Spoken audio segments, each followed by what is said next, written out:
Hello there, it's a freezing cold morning in December and Britain is experiencing one of the coldest snaps in some parts since 2010, and I am gingerly driving my Toyota Sora through the West Midlands on the only stretch of road that is clear of snow and frost, because I'm on my way to RAF Cosford to pick up a vehicle that is ideally suited for these conditions.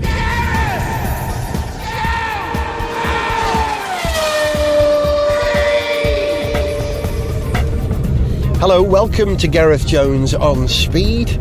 I'm Gareth, and like I told you a moment ago, I'm on the road again, and as befits almost all episodes of Gareth Jones on Speed, I am actually on my way to Wales as usual, but sort of indirectly.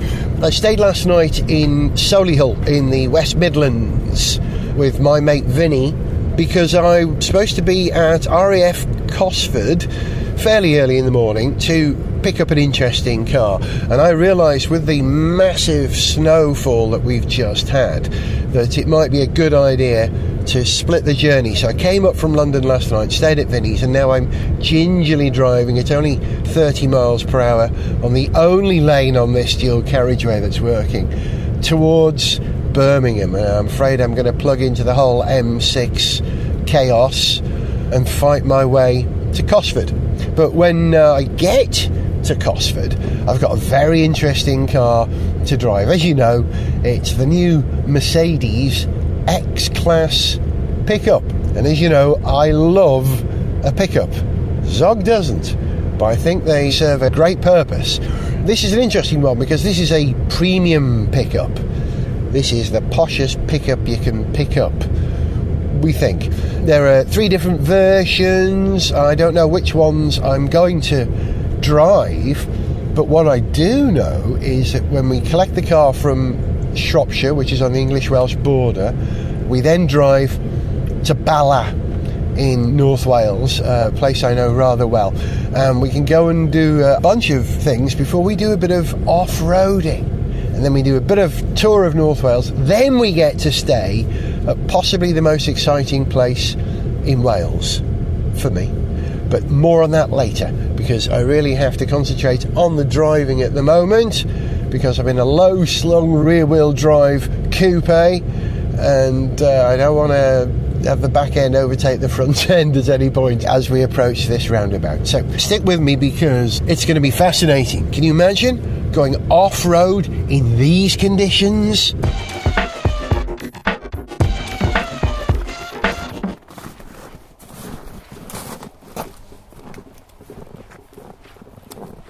Can you hear that? The sound of snow underfoot crumping. I've arrived at RAF Cosford on the most exquisite morning. The skies are, I don't know, about 30% covered in cloud. The airfield, because there's an RAF museum here based on an old RAF base, RAF Cosford, which is still active. The museum is completely snowscaped. Beautiful, bright, reflected light with a blue hint to it's lovely, and there are aircraft parked around. I can see a VC-10, which is used as a tanker, I think, covered in snow, a Bristol Britannia covered in snow, I think that's a Britannia, and a C-130 Hercules over in the distance, completely covered in snow.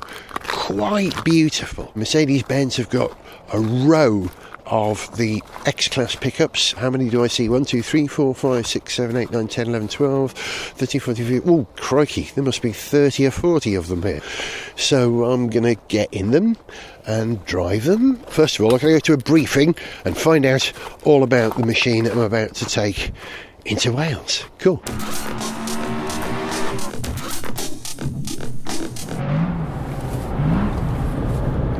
Smoothly at 60-something miles per hour on the A5. We've just turned off the M5 and we're heading towards North Wales. I say we because on these sort of press junkets you're paired up with someone to share a vehicle, and I've been paired up with Max Walker from companycarandvan.co.uk. Max, Have you driven all the pickups? Prepare to keep right and then leave the following I have. roundabout at the For third my exit sins, I and have. continue to follow And, A5 towards North Wales. I suppose in a corny kind of way, there isn't really a bad pickup out there. They're all pretty good. But that's true. This one is being aimed to try and tempt people to spend more money on their pickup. It's more of a luxury end model. It looks like it inside. We know there's an awful lot of Nissan Navara in this. Are they actually built in the same factory? Do we know? I don't actually know that. But We'll have to find out. Yeah, when we stop off in a couple of hours, we'll ask that question. But both of us having driven the Navara, it looks very different inside. I mean, it's got this sort of brushed aluminium sort of look. It's got lovely colour, soft plastics. Which one is this? This is the Progressive, which is sort of the middle of the range. So you can imagine that the premium version is even more luxurious than this. It looks niftier than the Navara, doesn't it, Max? It does. It feels a lot more upmarket. Mercedes obviously spent a bit of time and money thinking about the kind of customer that wants to buy this product. Obviously, when we're selling advertising in our publication and on the website, we speak to the dealer network, and also our readers email in and ask questions. And there is a big demand for luxury end pickups at the moment. Yeah. I'd say that there's a top end model from each brand, but the two that tend to be fighting out at the top currently would be the Ranger Wildtrak from Ford and the Amarok from Volkswagen. Yeah. And they tend to be very popular. You'll often see perhaps a guy who drove a Range Rover or even a Porsche SUV maybe driving an Amarok. Yeah, I would say the same of the pickups I've driven. I haven't driven the Ranger, but I've driven the Amarok, I've driven the Navara, driven the new Hilux. Of those three, I think my favourite was the Amarok. It felt like a Golf GTI. It was the manual version. It had a great rear end. It wanted you to drive it. And these are tremendous alternatives to the big expensive 4x4 with twice the load capacity. If you've got a lifestyle, do you have a lifestyle? You know, if you go canoeing, if you go jet skiing, if you go camping, all that room in the back, it makes perfect sense. And it's every bit as refined as a great deal 4x4s. It is, but I mean, I often have friends and neighbours, dads at rugby, when I'm there in a pickup, salivating at a pickup from the outside. It's a bit of a bloke thing. Yeah. But sitting in the back is not as comfortable as you would find it in a standard SUV. The product is built to carry around a ton of weight. For example, we went to Turin last year, a group of journos, to drive the new Fiat pickup, the fullback. And when we arrived up in the mountains, each one that was there for us to drive, they had a 1,000 kilogram weight in the back, bricks or hay. And you do notice immediately that the vehicle drives better. Having said that, you mentioned the Amarok, and I agree with you, that to me is currently the most car-like pickup out there. And they've got a new 3-litre engine in that as well, which is fantastic. So I think this product from Mercedes is really competing with that, probably more than the Ranger Wildtrak. Yeah, we like a bit of prestige. You know, if you're buying a pickup, it's a sort of a utilitarian purchase, but to be able to slap on top of that a degree of aspirational quality, you know, that big Mercedes grille, it's going to do well, isn't it? It is. I think, to give you an example about using a pickup as a family car, my wife and a friend went down from Manchester to Birmingham last week in the Fiat Fullback to watch my son play a rugby game. Now, we had a lot of wet weather and bad weather stuff with us. We had to put it in the cab. So I would strongly suggest, if you are looking at one of these for lifestyle, that you consider getting a cover for the back. Yeah. You can get a roll cover, which will cost you a bit more. You can get a proper cover for the whole of the rear of the car. But what it then gives you is a proper place to store stuff, like walking boots and things like that. If you've got an open-backed pickup, there's not a lot you can put in the back without strapping it down. So the only thing I've had in my pickup this week was the Christmas tree. Perfect. The Navara we took to Le Mans, we drove through 3 thunderstorms.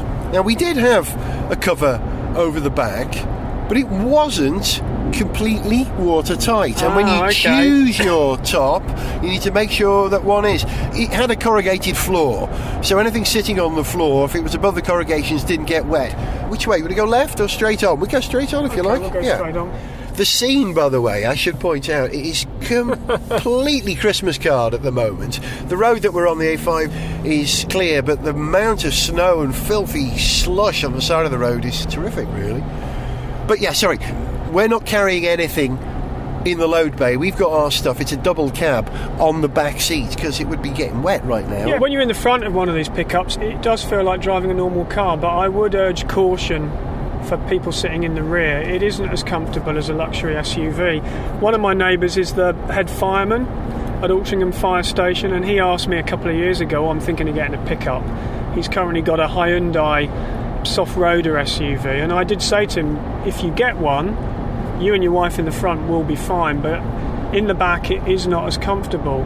Plainly on the A5 or any motorway it's absolutely fine, but speed bumps or anything bumpy, you will find a pickup not to be as comfortable for anyone, particularly in the rear, I would say. It's got commercial suspension. Yeah. It's designed to accommodate a wide range of loads from very heavy, and there's always going to be compromises. And you're right, the heavier you load it up, that's what it's meant to do. I think the other thing is, when I did the Navara launch in Yorkshire, Gareth, a couple of years ago, and Nissan made a big point of telling us that they'd fitted a system to try and soften that bounce in the back. And I would imagine, or hazard a guess, that this Mercedes X-Class that we're in today has got the same system fitted. So perhaps later on today, when you're driving, I can sit in the back. And if I fall asleep, then everything that I've said will be utter rubbish. But it may not be as bumpy in the back of this as some other pickups that I've driven. That's true. It's been a long time since anyone managed to fall asleep in a car I was driving, Max. What was the first time, mate? The light's going already, actually, isn't it? Yeah, it is. We've just got back in the X-Class, me and Max, after a first-class lunch. I'm not going to get too George Bishop on this, at the Gorwelion restaurant, which we can recommend, near Bala in North Wales. Bala, Bala, as we call it in Welsh, the name of the town. People say, oh yeah, Bala Lake. The lake isn't called Bala. The lake is called Llyn Tegid Lake. I'm not sure who Tegid was. A fair prince, if I remember. But we're back in the X-Class and enjoying it. Do you know, I was just talking to Violet on the phone, Max, and I was telling her about how the off-road section has been cancelled. Oh yeah, we didn't tell you that, did we? Yeah, unfortunately, because it's icy, the off-road course we were going to do isn't operating, so no off-road in this. But Violet made the point, well, you probably need a 4x4 even on main roads in Wales in the winter. But the roads have been really clear, Max, haven't they? Yeah, they've done a great job, the local council here. I mean, considering how many roads they've got to do over such a wide area, I'm surprised we've been able to drive. In fact, I've just switched to two-wheel drive because we don't need four-wheel drive. Yeah, correct. I was about to talk about that. I think Violet has a point, though. The number of narrow places, if we had seen a car coming the other way, I would have had to pull onto the soft verge in my Sora. I would never have got going again. It would just bottomed out. But this thing, no problem. It just skeeters away. And yeah, we've been driving around. I drove it for a bit. Max drove it for a bit in four-wheel drive. And it just requires a really heavy boot to sort of get it going. You have to drive it like a truck, was the impression. It wasn't light to touch. But now we're in rear-wheel drive. Difference? Yeah, it's certainly a bit lighter and feels a bit more nimble and like a road car. We're just driving alongside Llyn Tegid, which is a fantastic expanse of water, the longest expanse of water in Wales. I think it's 6 kilometres at its longest, which is sort of diagonal. However, I'm going to swim that one day. I've been practicing, doing a lot of swimming, but it's a big ask to swim Llyn Tegid, but I'm going to do that. But more on that another time. This isn't Gareth Jones on water, this is Gareth Jones on speed. More car-like, you said, before I took that short diversion, Max? Yeah, it definitely, when you change, you've obviously got the options in a pickup of four-wheel drive or two-wheel drive, and there's other options as well if you're off-road. But when you're on-road and it's not icy, two-wheel drive works pretty damn well. Yeah, it was a bit reluctant to turn in, was my impression, in four-wheel drive. You have to really turn it in to get it to bite, but now it's a bit more oversteery, isn't it? Yeah, it just becomes more like a normal family car. Similarly, if you're buying a modern van, you'll find they're driving more like modern cars as well. They may not offer four-wheel drive, some do, but despite their size, most modern cars and vans do handle pretty well. I blame Richard Parry Jones, a Welshman, of course, who was head of the Ford Motor Company for a while, and he instilled dynamics into the cars. He made the Ford Focus a tremendous handling car, and I remember he was responsible for the Transit as well. The Transit's always been one of the better handling of all vans, and Richard Parry Jones is responsible for that. So if everyone has to compete with the Transit, Richard Parry Jones has upped the ante. Thank you. See, we Welsh, we can find a way back to anything that's Welsh. We're going to go on a bit of a tour of North Wales. I'm not entirely certain where we're going to go on the way to our ultimate destination, but I can tell you what the ultimate destination is now. Portmeirion, a fantastic Italianate village on the Llŷn Peninsula, that top left-hand bit that sticks out of Wales, that I think was designed by, what's his name, William Clough Ellis, if memory serves. And it's a magical looking place. It looks like Portofino in Italy, but it's in North Wales. If you've ever heard of a TV series called The Prisoner, that was filmed there in about 1967, and I've visited it many times, Portmeirion, but I've never stayed there. And the idea of staying at Portmeirion is genuinely exciting. And to be fair, we've got to allow ourselves to get a bit excited about this car, Max, really, because they've done a good job, haven't they? Yeah, they have. Mercedes are telling the journos assembled today that it's the first high-end pickup on the market from a luxury brand, where I guess they're comparing themselves with the likes of BMW and Audi. Yeah. And if that's the case, then that's obviously true. Although the Volkswagen Amarok is pretty good as well, and has kind of upped the ante as far as pickups go. I would agree. Oh, and we're just passing Glan Llyn. I'm so sorry to do this to you, but that's the Welsh centre I used to go to as a kid to learn to be extra Welsh, really. Finding it very difficult to talk about anything else other than Wales. I'm sorry. But you're right about the prestige thing. They've done well inside. There's some nice tan colour leather. I like that, and the screen is nice, and there's some shiny bezel activity as well. It does look closer to a 4x4 than a van, but this is the, what do they call it? This is the progressive one, the middle one, isn't it? But there's an entry level model as well with steel wheels. Now, I love the utilitarian appeal and quality of that as well. You get that, don't you? I do. You don't necessarily have to go for the top model in the range. I guess Mercedes feel that they need to have an entry-level model which would be more appealing to tradespeople that would actually use a pickup for what it's designed for, which is being a pickup. Yeah. Whereas if you're about town in a Chelsea tractor or a Cheshire tractor, then maybe you want to go for the top-of-the-range pickup. This thing is bound to be capable. I'm not sure what the figures are for the Navara, the Hilux and the Amarok, whether this has an increased load capacity or better performance in any way than the Navara, which it's so closely related to. But it screams Mercedes-Benz. You cannot ignore that grille. And it's more like a Mercedes 4x4 grille in personality than a Mercedes van. So, you know, it really does carry that premium quality aspirational thing. Do you know what I mean? It doesn't look like a van. It's got a lifestyle. It looks like a lifestyle pickup, which is becoming increasingly popular.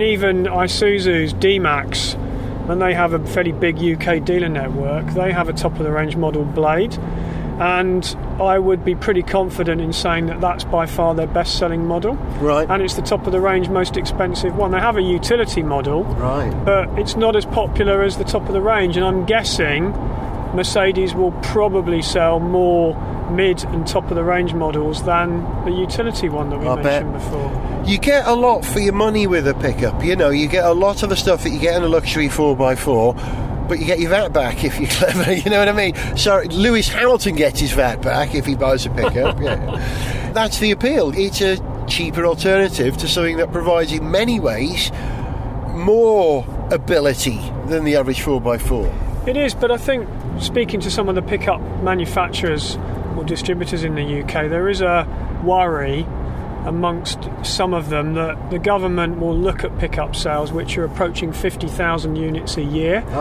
and think that the VAT scheme may have to be changed. Obviously, the flip side of that is that small businesses buy pickups, and individual farmers, people like that, And in reality, those are the kind of businesses that keep the economy moving, like van drivers. So if you take the VAT discount off a pickup just to get some money back at HMRC, it may not be the most logical thing to do. But there are some in the pickup market at the manufacturers' head offices who are a bit worried about the government taking a look at the VAT discount. Wow, that's interesting to know. We get quite a lot of traffic on Gareth Jones on Speed. For what is, a car programme, you'd expect most of the people who listen to the programme to really only be interested in Porsches and race cars and futuristic cars. But I've done a number of things about pickups on the programme recently, and we get a huge amount of communication from people who live out in the countryside, work on farms, need something like this, but actually genuinely enjoy ability and performance. Zog, on the other hand, I should say, Zog on the programme hates the pickup. He says there's no business anywhere other than on a ranch in America. I don't think that's really true. We spoke about the ride earlier being a bit bumpy, but it's not really bumpy. It's just not as good as a soft-road SUV. I think you could quite happily live with a pickup truck in the UK, and we've got good roads. I mean, we've been driving through Wales today and we've had terrible weather, but the roads are clear. They've done a really good job. So it's great to have the four-wheel drive option, and certainly, I'm sure you've noticed this too, Gareth, today, a lot of other vehicles on the road are pickups around here. Yeah. Similarly, if you go to North Yorkshire, you see a lot of pickups and Range Rovers and Land Rovers out and about there, because there is the odd chance of this inclemental weather that we do get. Yeah. You're dead right. We often criticise those of us who live in metropolitan areas. Yeah, tremendous view ahead. It's at the edge of Cadair Idris there, possibly. We're going into Snowdonia now, heading north from Bala. Man, actually, we're heading west, aren't we, towards Barmouth, but skirting Snowdonia. There are those of us who criticise seeing big, leggy vehicles in towns as a fashion accessory. But, if you do live even 100 yards from the clear road that we're on right now, it's impassable for possibly 3 months of the year. So you can see why people who live in the countryside need cars with 4x4 traction and a bit of height underneath them. Otherwise, you're in a toboggan, aren't you? I noticed this week on Twitter, I'm a member of the Northern Motoring Writers Group, and one of the guys, Andy Harris, who lives in North Yorkshire, has been espousing the benefit of all-wheel drive tyres. Oh, yeah. Winter tyres, and there are quite a few people who have tried normal cars with winter tyres. I have to say I've never done it, and they've found them to work really, really well, whether you're in a 4x4 vehicle or not. I have to say that where we are, with the hills and the inclines, I think you do need 4x4. Yeah. But certainly there will be some places where maybe winter tyres might be an option. In some European countries, it's compulsory. You have to fit winter tyres during the winter months, and there's a sort of an exchange scheme that goes on where they store your tyres. You get winter wheels and tyres and get your summer wheels back in the summer. Something like that would make an awful lot of sense for someone living in the UK. It's not compulsory, but hey, if they could store your tyres and wheels, that'd be a great idea. I think you're right. There's your business opportunity, Max. Yeah, we were talking about you one. could be right. Well, I know some cars now offer a kind of in-between 4x4 drive, don't they? All-wheel drive, I think they call it. And a few years ago, Peugeot did a launch of their 2008, and they took us to the Tamworth Snow Dome. And we drove up the slope in all-wheel drive. We tried a 288 that didn't have it, and then we tried it with the all-wheel drive function, and it worked perfectly well. Oh, that's a great demo, that is. I've fallen on my backside on that slope. I know how steep it is many times. Have fun. Well, we won't actually get to go off-road, but as we're heading out to Barmouth, hey, we might be able to take this onto the beach. We'll see.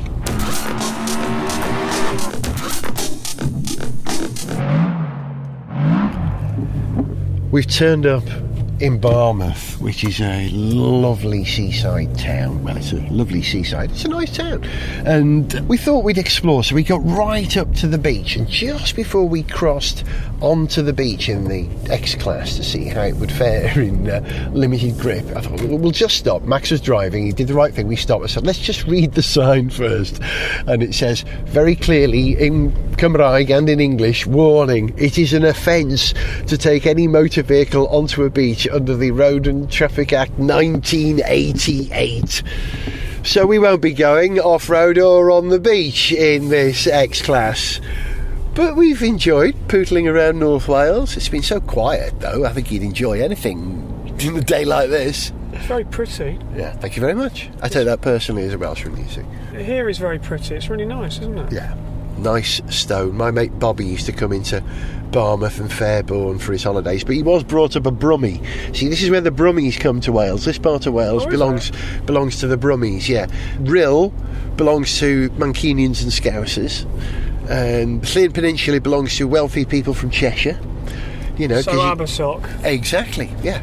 Footballers and lawyers and doctors. In fact, no, the further you're prepared to travel, because you've got a big fast car, the nicer part of Wales you'll find. No disrespect to North East Wales, which is where I'm from, but it caters for a more working class, less affluent visitor, I think. Yes, that's fair. Sounds like Italy, doesn't it? If you go on holiday to Italy, yeah, and if you go quite regularly, you'll know that if you go to the Ligurian coast, it's particularly popular with people from Turin. Yeah, because Turin's on that side of Italy. The Milanese tend to go to the Adriatic coast for whatever reason, and the Florentines, people from Florence, they go a bit further south to the Tuscan coast. Can I ask, why do Florentinians, or whatever they are, have to leave anywhere? I'd stay there all the time. Well, if you've been there in July and August, Gareth, and I have a couple of times, it's ridiculously hot. Yeah, Florence is in a bowl, and I went with my wife years ago before we were married, and I remember we got the train there from Bologna, and I think I drank about 19 bottles of water. It was ridiculously hot. We were sightseeing, and a couple of years ago we did a 3-week trip around Italy from Venice to Tuscany and back to Bologna, and we had a week. We went into Florence as a family in the evenings, and I found somewhere to park next to the River Arno, and it's just so still, there's no air, and it was 32 degrees at like midnight, 1 o'clock in the morning. It's incredibly hot. Do you like driving in Italy? Yeah, Italy's actually got some really good roads, particularly a good motorway network, and obviously if you're prepared to take your life in your hands, if you go south of Rome down towards Naples, the roads are fantastic, but you do have to be rather careful. You know that one of the conditions of the Italian highway code, in order to pass your test in Rome, every traffic light you turn up to, if you're driving a Fiat 500 of any age, you have to light a cigarette. That's how they drive in Italy. And they do, on the motorway, they do tend to drive right up your backside. Yeah, and with their indicator on. Yeah, a lot of the motorways, particularly if you drive in from France, from Nice, are 2 lanes because of the tunnels, and it's right on the coast. And having done it quite a few times, I'm getting a bit annoyed with this guy. I'm doing like 120 km/h and he's trying to overtake. Yeah. They want you to pull in when literally there's nowhere for you to pull in, but eventually, like you said about Finland earlier, you get used to the way they drive. Yeah, you have to adapt. It's a different language, you know, different countries, different rules, different places. And in Wales, when it's grey like this, you need the pickup.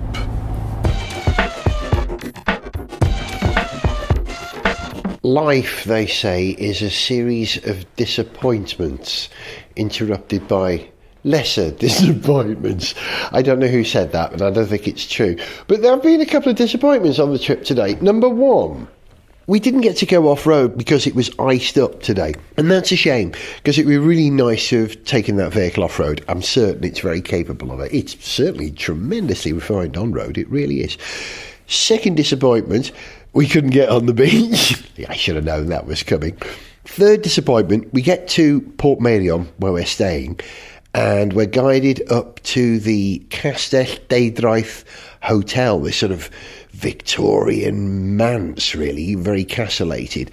And when we checked in, oh, Gareth, yes, you're just up here, and Max, oh, you're down in the village.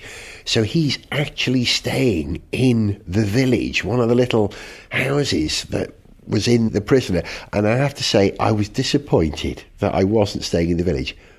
But then I came up to my room, and this is a vast room with sofas and giant televisions and a gorgeous huge bed.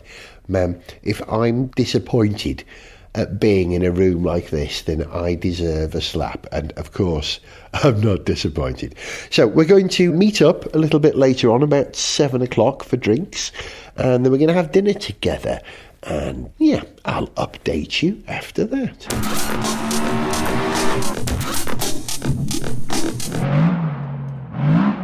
One of the nice things of going on these car review junkets is you get to meet the people who organise the junkets and some of the journalists. I should say that this part of the programme is brought to you by Wrexham Lager.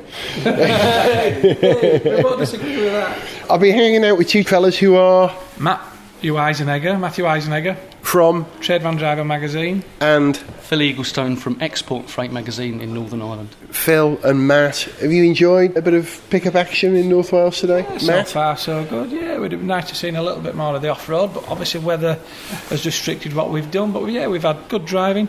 Do you drive a lot of pickups? Yes. You got a favourite? Be careful, because Ruth from Mercedes is over there. The jury's still out at the minute, but yeah, the Merc's up there with it, I think, at the moment. Yeah, it's got a bit of pizzazz about it, I think, which, if you're trying to sell a pickup to a lifestyle market, is going to appeal, and they're good value. I think pickups are good value. I've driven the Navara, I've driven all of them. It's got a bit more, hasn't it? A bit more. Yeah, I think it has, but what do you think? You've driven it. I love it. I'm a big fan of all pickups, with the possible exception of the Mitsubishi L200, which looks like you're up to no good. My friend Richard and I agree that if you drive one of those, it looks like you're up to no good. But this is very capable. We never really got anything other than in a bit of a drift on the side today, but it was in forward drive, just pulled away. Yeah, waiting to see the V6 engine. That's what we want. V6 coming next year. Yeah. A bit more power. Yeah. I mean, this seems to be the pickup market's going up incrementally, wanting more power. I don't know whether it's the lifestyle thing or the towing thing behind it, but that's going to be an interesting angle. I think that'll be a good one. So people who buy pickups, what are they towing? Horse boxes? Yeah, especially in Northern Ireland because of it's such an agri type of country. Yeah. Yeah, horse boxes, there could be sheep in the back one day, there could be bales of hay on another. I think especially with a tax relief on that kind of vehicle. Makes them appealing, doesn't Exactly, it? Yeah. How much of the market do we know it's commercial use, and how much is people who have a lifestyle? They have a jet ski to throw in the back. I think there's movement. I mean, traditionally it was sort of commercial driven, but I think it's not the case now. I think if we take a leaf out of a USA's boat, I mean, obviously the large proportion of vehicles sold out there are pickups. And I think gradually we're moving towards that. Just look at how these vehicles are appointed. I mean, they're like palaces, aren't they? They're not basic vehicles, and they are very much. I mean, we're driving a vehicle that's got a 3-pointed star on the front of it, and the interior should reflect that. Where did you go today? Did you go and get some pictures of the car somewhere? Yeah, we went up to the Mac Loop. Well, we tried to. We got so far, but it was so impassable, we turned back. So. Even in a 4x4? Even in the 4x4. Yeah, but we left RAF Cosford at minus 12 degrees, and then we got to here, and it was plus 4. So we've had... it's raining out there now. We did the seaside tour, though, didn't we? Yeah, we did. Where? Yeah, we did the Mac Loop, had lunch, and then headed towards the coast, did Barmouth. We passed through Barmouth. Came through Portmarnock, out to Cricketh. Yeah. Turned round, a couple of lads had a fag, came back round again, and here we are. There's no one on the roads out there. They couldn't have chosen this at a better time. Even by North Wales standards, it's quiet. Yeah. I thought we were going to slap a few wing mirrors earlier, didn't you? Door mirrors. Yes. I think the old sat-nav took us the pretty way, let's say. Change the subject, Claxon, right? We'll come back to pickups again. But a minute ago, we were talking about the electrification of not just cars, but trucks. Yeah, trucks. Yeah. And you spend a lot of time with trucks, don't you, Matt? So is the Tesla electric truck viable at the moment, in your view? Well, it depends how much it's going to be. I mean, the technology is moving on at a rate of knots. I think Tesla, they're very bold in what they do. They're out there with, cutting-edge design of things. Other vehicle manufacturers, they're developing their own electric solutions. I mean, it's big brand. Classic example, my sister-in-law that knows nothing about trucks asked me last week, have you seen that new Tesla truck? So in relationship to developing their own or demonstrating their own technology, it's great. But I think for an industry thing, it's even better because they're probably showcasing and waving the flag for what the industry's doing per se. But 18 months ago we were with Mercedes-Benz in Germany, they were saying they'll have a vehicle that's marketable by 2020. See, I didn't know that. But we're all aware in the car industry that... You've got to bear in mind that truck manufacturers, generally, they're all looking at different solutions. Electrification is one thing, but then we've got other fuels, we've got compressed natural gas, liquid natural gas, that each manufacturer seems to be wanting to develop quickly. And I think, obviously, all of a sudden it seems that diesel's in a bad place, really. And unfairly. Yeah, well, for whatever reason, that's the way the world spins. And this technology has been available for years, but it's only now that we've been forced into a position where the investment's got to come quickly to be able to get these vehicles into the marketplace quickly. Yeah. And I think it's going to be combined technology that's going to do it, certainly in the short to medium term. Combination of cars are doing it already, with petrol hybrids. It's going to happen in the bigger world. And not just the vehicles, but the infrastructure supporting them as well. Yeah, especially the infrastructure. You can have gas-powered vehicles, but if you run out of gas, LPG, where are you going to get it? What's the state of that in the commercial trucking industry at the moment? I'm unaware of this. Well, there was something the Irish government down in the Republic were giving grants, I think £225,000 towards gas trucks. I think that was well received, but as the infrastructure, stations to refuel, I don't think it's there yet. Right, yeah, that's what's holding that sort of development back. Same with hydrogen for cars, which I'm a big fan of. It's all in the infrastructure. We were talking earlier about, I've been sort of doing this job for the last, 15 years or so. And certainly in the last 3 or 4 years, I'll talk a little bit truck about at the moment, but since the introduction of Euro 6, everybody thought that from an emission perspective, we were there. And it's changed so much now in the last sort of 2-3 years. As I said earlier, diesel. How do you mean? Well, diesel's fallen out of favour. Right. We were at the latest development of engine emissions for diesel-powered engines, and that's all of a sudden fallen by the wayside. Now, where do we go from here? And we're seriously looking quickly at alternative fuels, alternative power sources. More's happened in the last sort of probably 5 years of commercial vehicle development than happened in the previous 120 years. We are living in exciting times. I tell you, we're that close to matter, antimatter reaction engines and warp drive for trucks. That'll change everything. Yeah.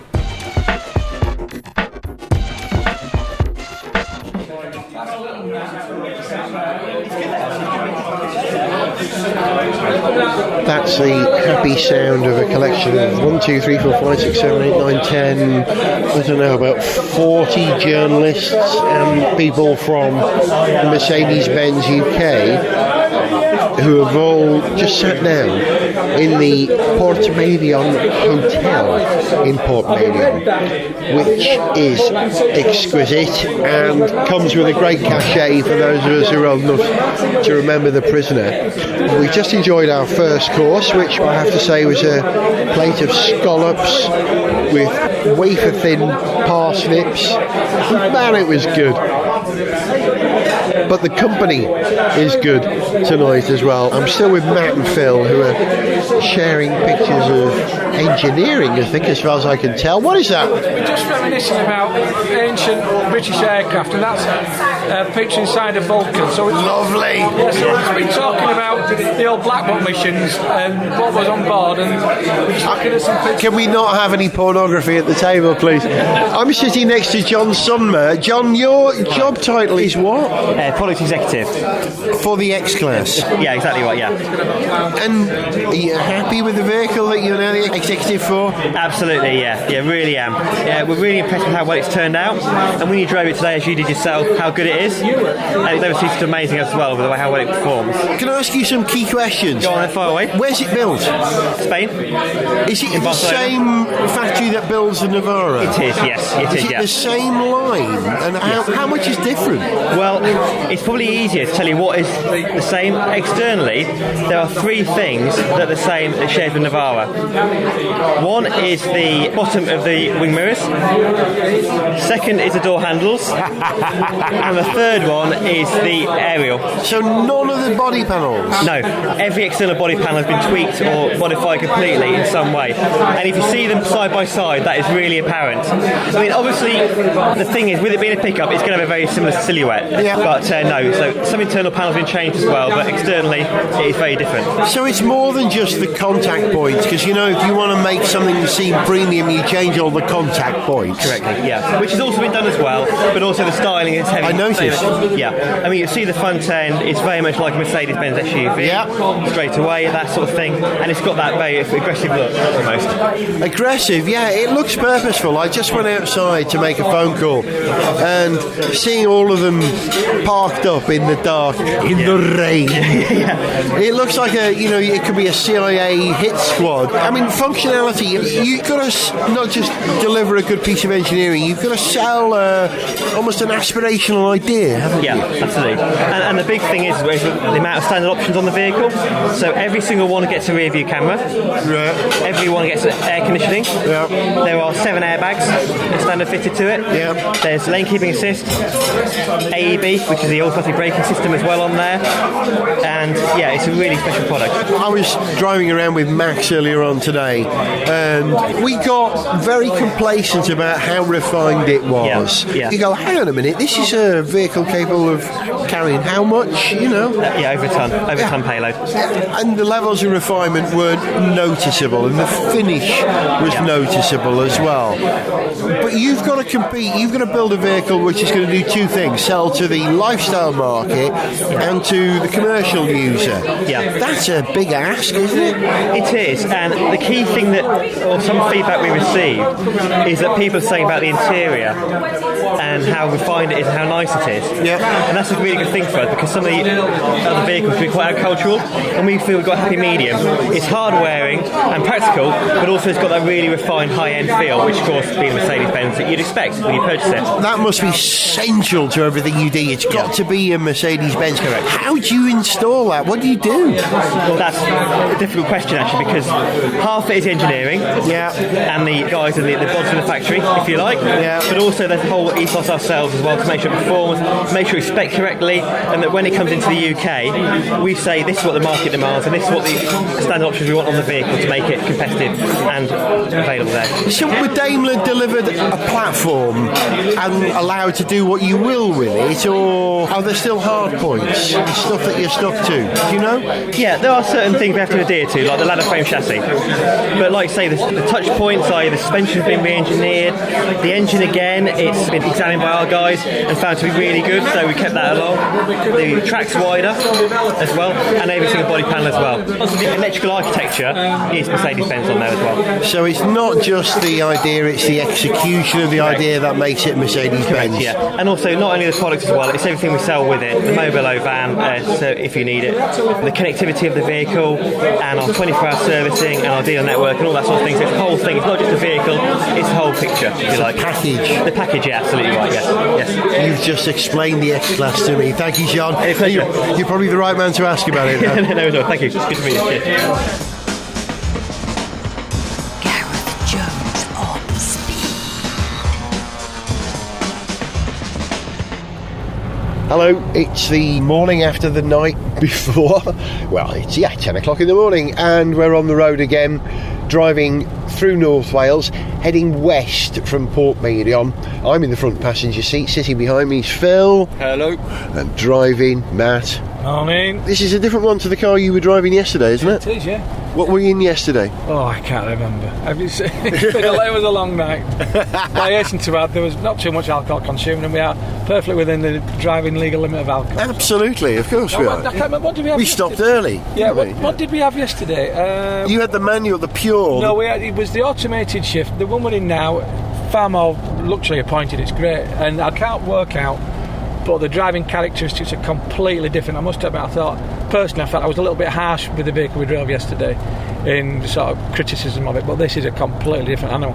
Did you get it out of four-wheel drive on tarmac surface? Yes, we did, and for the simple reason that the way technology is now, transmissions don't wind up the way they used to do, but you just felt in four-wheel drive, it felt to be sort of pushing on into corners a little bit. Yeah, it will. Yeah, but what we're in now, we're in two-wheel drive now. The roads are wet, but it's fine, it's great. Yeah. We are heading west, like I said. The mountains around us are still snow-capped, but sort of washed of some of the snow. It looks pretty gorgeous and yet bleak at the same time, Phil. Consolation, when we left Cosford yesterday, it was minus 12, and we're in North Wales now, and it's 6 degrees. Yeah, huge difference. Sorry about that. I feel responsible for the weather in Wales as a Welshman in here. But yeah, Phil, this must remind you of Northern Ireland. It does, yes. It's more actually Donegal-esque, right on the west coast. Yeah. Just the scenery is very much like Donegal, but it's just beautiful, isn't it? Matt, are truck journalists a different breed to car journalists? Well, we deliver this similar stuff, we all put words on a page or words on a screen, but the things that we look for in this sort of truck world, got my C+E, which is the equivalent of the old Class 1, and I've had that for, nearly 20 years. And we're looking more at driver comfort's an important thing. Obviously these vehicles can be away all week, so the sort of cab appointment is critical. Yeah. Do you have autonomy on trucks these days? What sort of level? Yeah, well, this big thing is autonomous now, autonomy driving. That's one thing everybody's sort of scurrying around in the truck world. We're hearing about, I think it's bad press, the driverless trucks. It's not driverless trucks at all, they're autonomous vehicles, which means the driver is there. Yeah. And I think it sort of set people a little bit scared in the fact that they could see themselves being out of a job. That's not going to be the case. But no, level of autonomy, there's already been trials in Europe where you've got convoys, or platooning as I like to call it, running around Europe and into Amsterdam earlier this year, or back into last year, whenever it was, which was sort of demonstrating the technologies. But there's a trial taking place end of 2018 that's going to show that the vehicles working together on a stretch of the M6. So autonomous vehicles are a big thing. Connectivity is an equally big thing, which I think is hand in glove, where the vehicles are actually connected to each other and talking to each other. So the ultimate gain is to be able to find out that further down the road there's a problem, the vehicles are relaying the messages between themselves and putting it up on the sat-nav, telling the driver to alter his route. So that's where we're at with that. There's a lot more focus on efficiency. The environment's a big concern. Nobody wants to see these big trucks rumbling through the villages and towns. So obviously environmental issues driven by Europe are sort of key, really. That's where we're at with it. So you dealing with all the same issues that car drivers deal with. You've got the same sort of tech. You probably go to the same launches. Do you ask the same questions? Do you behave the same as car journalists? Well, I suppose in one respect it's refreshing. There seems to be a lot more closeness between car journalists and, I suppose, commercial vehicle journalists from a van perspective, which gladly the age profile is rapidly reducing, so we're getting a lot of younger people coming in, which is great. Yeah. But me being sort of late 40s, I'm still regarded as one of the youngsters in the truck journalist fraternity. Yeah. The Mickey taking's different. Probably a bit more coarse, a bit more vulgar and a bit more truck based, but no, it's a similar job. But we probably see as well on trucks and vans to a certain extent, sort of the delivery of the media is probably more traditional in relationship to still like paper. We're still putting words onto a page, where this sort of new broom, if you will, probably driven from the car side of it. It's more online, blogs, podcasts, those sorts of things. It's just different from a journalistic perspective and a reporting perspective. It's exactly the same. We're there to do a job and listen and then form an unbiased opinion and offer information. Phil, are you doing it for a national publication, or is you're based in Northern Ireland? I know that. It goes all the way around Northern Ireland, down south, and then occasionally in the mainland. And do you drive a wide range of things then? Yeah, I am actually doing my Class 2 in January, so that will allow me to drive anything to, I think it's 17, isn't it? Is that where it's 17 tonnes? 18. So that will broaden my diversity of vehicles. But I've been lucky enough on private roads such as Millbrook, I've been allowed to drive the DAFs, LF, XF, CF, and... Are they, 10 tonners or the 30 tonners? They're Arctics, are they? I don't know, you'll have to tell me. 44 tonnes. Man, we just went through a huge puddle. It's a good job we're in a 4x4. I think if I was in my Sora, it would have sank. Sorry, Phil. That must be satisfying. It is. I'd like to drive a truck. The only problem with the truck industry now is drivers. They're not getting any younger. I think the average age, the last one was a 56. Right. Because it's an industry that I think the younger generation that are coming out of school, it's not very popular, it's not fashionable. Maybe if your father was a truck driver, it's very family orientated. But these trucks now, you're driving them, you've got to remember they're £100,000 plus vehicles. Yeah. And they've got to really raise the issue about the age of truck drivers. You can have all these fancy trucks with everything, all the bells and whistles, but there's no drivers to drive them. There's going to be a big shortage in the next couple of years. That's kind of worth knowing. There you go, there's a good tip. If you've got any late teenagers or 20-somethings in your house who are looking for a career, there's going to be an opening in the world of truck driving until full autonomy takes over. Yeah, I was just going to say that quite interestingly now, it has been identified. I mean, there's going to be a massive driver shortfall, and there's various organisations now that are actively promoting apprenticeship schemes, which as drivers and working in logistics as well, which logistics has always been there, but actual offering an apprenticeship as a driver has never, certainly to the best of my knowledge, has never happened before. Right, that's fascinating. I wonder if they'll take this 56-year-old. fellas, it's been lovely travelling with you and chatting with you and enjoying the vehicles over the last few days. Where can we read about your reviews of this? This will be in Trade Van Driver magazine. I get it all the time. Yeah. Thank you. And yours, Phil? Export and Freight, which will be out the 7th of January. I can even tell you that much. I always believe that to be a proper driver, you've got to ride a bike through London, you've got to drive an Arctic through London and a bus through Glencoe in February. Then you're a proper driver. Yeah. You've done all experience. All the spirits of driving. Yeah, because the first line in the highway code is you share the highway with other users, so you better understand what their needs are. Yeah. Hey, it's been fun understanding the needs of pickup users with you guys. I was Gareth, this was Gareth Jones on Speed. See ya. To send us an email, see pictures, get song lyrics, join our Facebook fan site, follow us on Twitter, or to find out about sponsorship opportunities, go to garethjones.tv. Gareth Jones on Speed is made in London by Whiz Bang. Gareth Jones on Speed!